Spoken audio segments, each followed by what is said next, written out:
All right, guys, another hot tub move, and this one has plenty of tips in it. First off, when you're using the Bounty to get the tub off the ground first, you'll use the blade.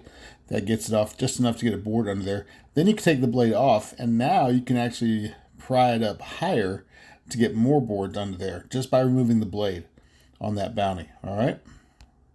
Now, we're going to attempt to lift this Thermospa. Sometimes you will be able to lift the hot tub on your first attempt, but other times, like in the case here with this 900-pound Thermospa, it ain't budging. So you might have to go at it again. So to get it up a little bit higher and help ourselves out, you put a block up on the blade as you lift the tub. That gives you a little bit more lift. And once you get it up higher, you can stick some other boards in there so that the tub is starting at a higher spot to help you out so you don't have to lift it from such a low spot. All right, so let's try it again.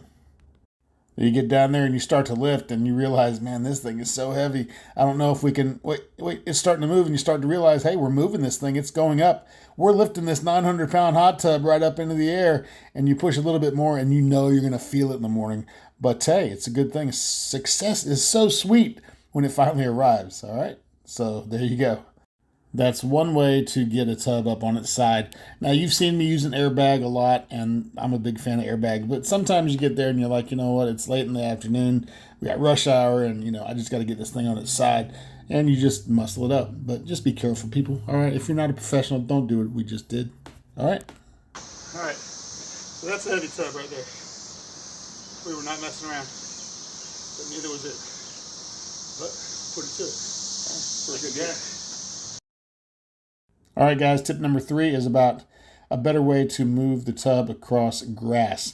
Now, if you have a Teflon slider or some other slick material that you're pulling the hot tub on, you realize that on concrete or asphalt, you can slide that thing so easily like it's on butter.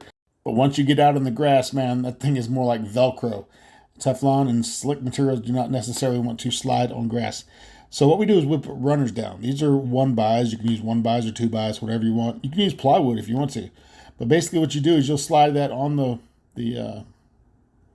1-bys, the runners, and it'll slide just like it's on concrete or something.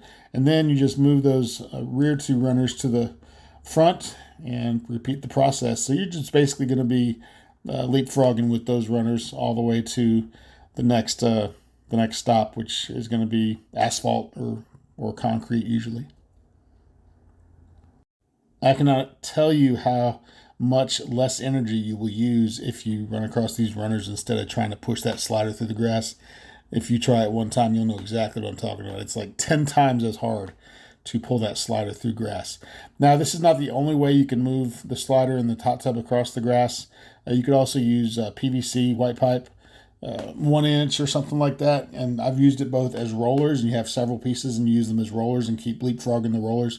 Or you could actually run the white pipe the same direction that you see these boards, but the white pipe will also want to roll back and forth on you. So I like just using these boards, or even plywood is fine as well. All right, so we've gotten to the point where we need to lift up on the front end of this 900-pound tub and get it up on the trailer tailgate. And you'll notice that I try to pull it up on those runners first and then try to pull it up on a little garden timber, and it pushes it out because I didn't get it high enough.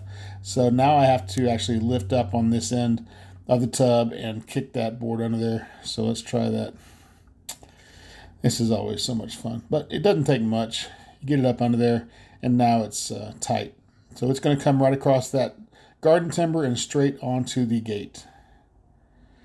There you go. Once it's on the gate, you have to shift gears and go back into pulling slowly and lightly because that's, again, very much like butter. So now we're getting ready to tip this bad boy onto the trailer, pull the trailer down, and hook it up. I hope you enjoyed those tips and another quick hot tub move. Again, guys, be careful out there. This is not for everybody, but we're a couple of really strong guys. Well, there's a strong guy there, and then there's me. But anyway, that's another story. All right, hope you enjoyed it. Yeah, I think that was some good stuff, don't you? I guess it's time to strike the pose. Here we go.